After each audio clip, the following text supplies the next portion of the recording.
Mereka tawaf mengelilingi Ka'bah, mereka menyembah Allah. Tapi mereka sambil bawa berhalanya dipasang di Ka'bah. Kalian ini nyembah apa sih? Saya nyembah Allah. Terus ini buat apa? Kamu nanya, Ustaz jawab. Dipersembahkan oleh CDA, ikan olahan bermutu. Assalamualaikum warahmatullahi wabarakatuh. Waalaikumsalam warahmatullahi wabarakatuh.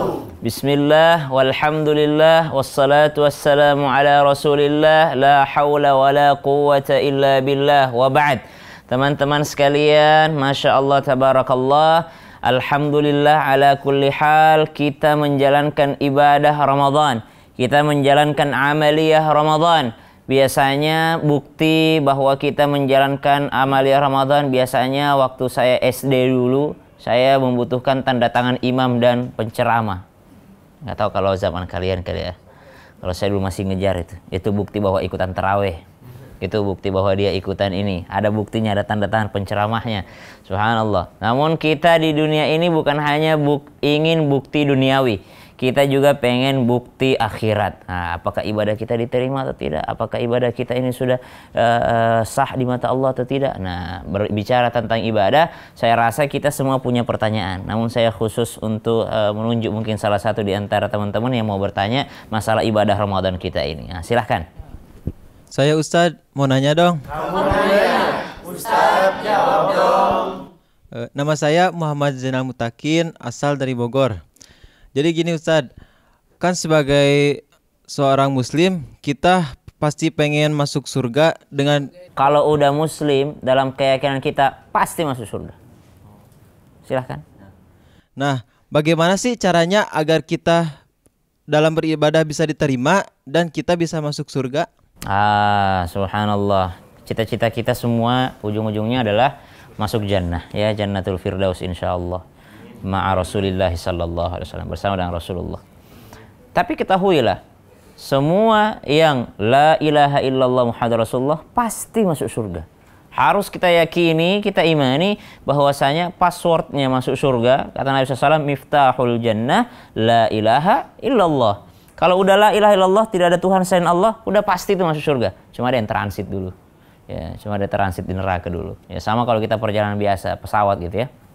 Kita naik pesawat, kalau kita mau pesawatnya direct, misalnya tujuannya mau ke Mekah gitu ya, berarti mendaratnya di Madinah atau mendaratnya di Jeddah.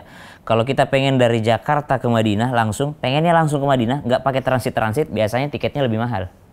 Lebih mahal. Tapi kalau pesawatnya transit Dubai dulu, transit Turki, dan transitnya bukan transit jalan-jalan ya, transit doang, bentar, 2 jam, 3 jam, transit capek gitu, biasanya tiketnya lebih murah. Ya, tiketnya lebih murah. Nah, pengennya masuk surga transit dulu apa langsung surga? Nggak ada yang pengen transit di neraka gitu ya. Subhanallah. Berarti harus tiketnya mahal juga. Berarti amalnya harus amal yang mahal juga. Sama di dunia aja kita pengen perjalanan, kalau pengen tiket direct ya, direct ke tujuan, maka mesti tiketnya lebih mahal. Apalagi mau kelas bisnis, apalagi mau first class, mesti dia adalah tiketnya yang lebih mahal. Subhanallah. Tapi kalau ya udah deh nggak apa-apa lah, saya transit dulu. Silahkan ambil tiket yang murah. Nah, silahkan ambil amalan yang murah kalau mau transit dulu di neraka. Naudzubillahi min dzalik. Tidak ada yang mau transit di neraka, karena neraka itu naudzubillahi min dzalik, siksaan paling ringannya adalah sendal dari bara api neraka, yang mana ketika dipakai diinjak sendal tersebut yang mendidih otaknya. Subhanallah. Jadi ini siksaan paling ringannya, udah paling ringannya. Gimana yang paling berat gitu ya? Paling ringannya itu seperti orang melaju di musim panas di jalan tol, AC-nya mobilnya nyala, dingin banget mobilnya, tapi tiba-tiba ada yang buka kaca satu orang, dibuka kaca mobil satu orang, itu panas masuk kan? Masuk, itu siksaan neraka yang paling ringan, dan orang-orang akan mengatakan betapa beratnya ini siksaan paling beratmu ya Allah. Mereka pikir udah paling berat, padahal itu masih yang paling ringan. Maka jangan pernah bercita-cita transit di neraka. Pengennya langsung masuk surga. Ya udah, berarti pertanyaannya diganti, direvisi. Bukan masuk surga, tapi langsung masuk surga. Karena semuanya pasti masuk surga. Nah, cuma ada yang transit dulu neraka. Siapa orang pertama ditarik dari neraka menuju surga? Semua yang namanya sama dengan nama Nabi. Maka pentingnya tuh nama bagus tuh. Tadi namanya bagus, Muhammad Zainal muttaqin. Udah dalam Muhammad, ada Muhammadnya, sama dengan nama Nabi Muhammad SAW atau nama Nabi yang lainnya. Mungkin takdirnya dia adalah seorang pendosa, namanya mohon maaf Ibrahim nama Nabi, Ismail, Yusuf nama Nabi namanya, tapi ternyata dia ahli maksiat, ya. Maka dia transit di neraka, tapi dia pertama nanti dicabut dari neraka, dimasukkan ke surga karena sebab namanya berkah. Nih baru nama sama dengan Nabi Muhammad udah dapat keberkahan, baru belum kelakuannya sama. Apalagi kalau kelakuannya sudah sama, akhlaknya sudah mendekati Nabi Muhammad SAW, sudah pasti tidak masuk ke dalam neraka, langsung masuk ke surganya Allah SWT. Pertanyaannya, bagaimana agar ibadah ini diterima? Kalau sebelumnya kita pernah membahas tentang ridho akan pemberian, maka hari ini kita bahas tentang ikhlas. Syarat utama ibadah itu adalah ikhlas karena Allah Subhanahu wa taala. Orang-orang yang datang ke Ka'bah pada masa jahiliyah, apakah kalian mengira mereka tidak menyembah Allah? Mereka menyembah Allah. Mereka tawaf mengelilingi Ka'bah, mereka menyembah Allah. Tapi mereka sambil bawa berhalanya dipasang di Ka'bah. Ya, mereka menyembah Allah, tapi dikatakan, "Kalian ini nyembah apa sih?" "Saya nyembah Allah." "Terus ini buat apa?" "Ah, ini kalau minta hujan sama yang ini, kalau minta rezeki sama yang ini, kalau minta ini sama ini, minta anak sama yang ini, minta ini sama ini." Subhanallah, banyak di antara berhala-berhalanya. Maka turunlah surah Al-Ikhlas. Qul huwallahu ahad, Allahus samad, lam yalid wa lam yulad wa lam yakul lahu kufuwan ahad. Syaratnya ibadah yang pertama mesti ikhlas ibadah tersebut. Ibadah apapun, secapek apapun kalian puasa, kalau nggak ikhlas karena Allah, nggak ada pahalanya. Ada pahalanya, tapi nanti digulung seperti kertas yang digulung lalu dilemparkan ke wajahnya orang yang beribadah karena tidak ikhlas karena Allah SWT. Sholat malam, tapi karena pengen dianggap. Sambil sujud dia update status gitu ya. Sambil sujud dia update status, sambil ini, wah sholat malam dulu guys gitu kan. Subhanallah, akhirnya dilempar segais-gaisnya. Jadi jangan sampai ibadahnya tidak ikhlas. Karena syarat utama ibadah diterima itu adalah ikhlas lillahi ta'ala. Dan kita tidak pernah tahu ibadah mana yang diridhoi sama Allah. Ada seorang ahli Quran, imam qiraat. Beliau meninggal dunia. Muridnya beliau itu kurang lebih 70 orang buta, orang tunanetra, diajar ngaji dari alif ba sampai hafal Quran. Orang buta ini diajarin ngaji sama syekh ini.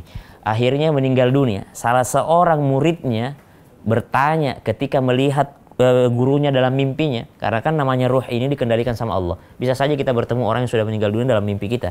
Akhirnya ditanya sama muridnya bertanya kepada gurunya, "Wahai Syekh, apa balasan Allah kepadamu karena engkau telah mengajar Al-Quran di dunia? Banyak engkau ajarin Quran, orang buta kau dijadikan mereka hafal Quran 70 orang. Bahkan nih Syekh ini dalam riwayat disebutkan, dia kalau ngajar Quran, habis ngajarin orang buta ini ngajar Quran, dia suapi makanan satu-satu." Gurunya loh, ini guru yang nyuapin makan ke muridnya, saking baiknya akhlaknya. Apa jawaban Syekh tersebut? "Saya mendapatkan nikmat yang luar biasa di alam kubur saya ini, alam barzakh saya, disebabkan karena amal saya." "Amal yang mana Syekh? Orang buta yang mana?" Apa kata dia? "Bukan orang buta, karena saya ngajarin Al-Fatihah ke anak kecil." Jadi kita nggak pernah tahu yang mana amalan yang diridhoi sama Allah SWT. Bahkan dalam riwayat disebutkan seorang imam besar menulis kitabnya, ternyata yang diridhoi sama Allah apa? Ketika lalat hinggap ke tintanya, menghisap tintanya, lalu gara-gara lalat tersebut minum tinta tersebut dan dia senang melihat lalat itu minum, itu yang diridhoi sama Allah. Bukan karena tulisan kitabnya yang banyak. Kita tidak pernah tahu amalan yang mana diridhoi, maka beramallah sekecil apapun itu. Beramallah sekecil apapun itu, kita nggak pernah tahu yang mana amal kita yang paling ikhlas. Mungkin saya ngajar, belum tentu saya ikhlas. Mungkin saya baca Quran, belum tentu saya ikhlas. Mungkin saya sholat malam, belum tentu saya ikhlas. Usahakan ada amalan tersembunyi yang hanya engkau dan Allah yang tahu. Usahakan ada amal tersembunyi yang hanya Allah dan engkau yang tahu. Dan benar-benar engkau lakukan itu karena Allah Subhanahu wa ta'ala. Berarti ikhlas kunci utama ibadah itu diterima. Selain daripada ikhlas, mesti ada ilmu dalam beribadah. Mesti ada ilmu dalam beribadah. Sekali lagi, yarfa'illahu alladhina amanu minkum walladhina utul ilma darajat. Allah angkat derajatnya orang beriman dan berilmu. Kenapa? Salat butuh ilmu enggak? Butuh. Orang enggak tahu yang mana yang rukun. Oh, dia enggak tahu Al-Fatihah itu rukun. Mesti ya. Jadi dari pandangan fikih harus tahu mana syarat sah salatnya, mana rukun salatnya, mana yang tidak boleh tempat dilaksanakan sholat di sana. Seperti misalnya tempatnya bernajis, dia mesti tahu bersihin dulu najisnya. Dia mesti tahu berwudu dulu. Dia mesti tahu cara bersuci terlebih dahulu secara pandangan manusia. Tapi pandangan Allah yang mana yang diterima adalah yang ikhlas. Maka beramallah, usahakan ada amalan yang tidak ada satupun manusia tahu kecuali engkau dengan Allah Subhanahu wa taala. Bisa saja gara-gara itu engkau masuk ke surganya Allah Subhanahu wa taala bighairi hisab, tanpa hisab dan tanpa transit. Insyaallah. Amin ya rabbal alamin. Bismillahirrahmanirrahim. Bismillahirrahmanirrahim. Rabbana atina fid dunya hasanah wa fil akhirati hasanah wa qina adzabannar. Sallallahu alaihi wasallam Muhammad walhamdulillahirabbil alamin. Kita mohon bahagia di dunia, bahagia di akhirat dan terbebas daripada api neraka. Kalau udah bebas dari api neraka, sudah pasti masuk surga. Insyaallah kita ketemu di pengajian selanjutnya. Wassalamualaikum warahmatullahi wabarakatuh. Waalaikumsalam warahmatullahi wabarakatuh.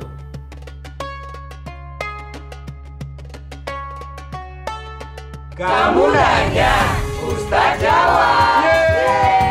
Dipersembahkan oleh CDA, ikan olahan bermutu.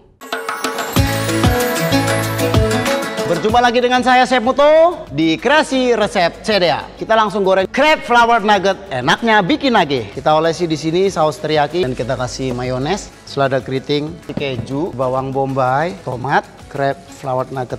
Setelah itu kita gulung. Langsung taruh seperti ini. Ini dia menunya sudah jadi CDA crab flavored nugget kebab. Temukan resep menarik CDA yang lain di sosial media kami. CDA, ikan olahan bermutu.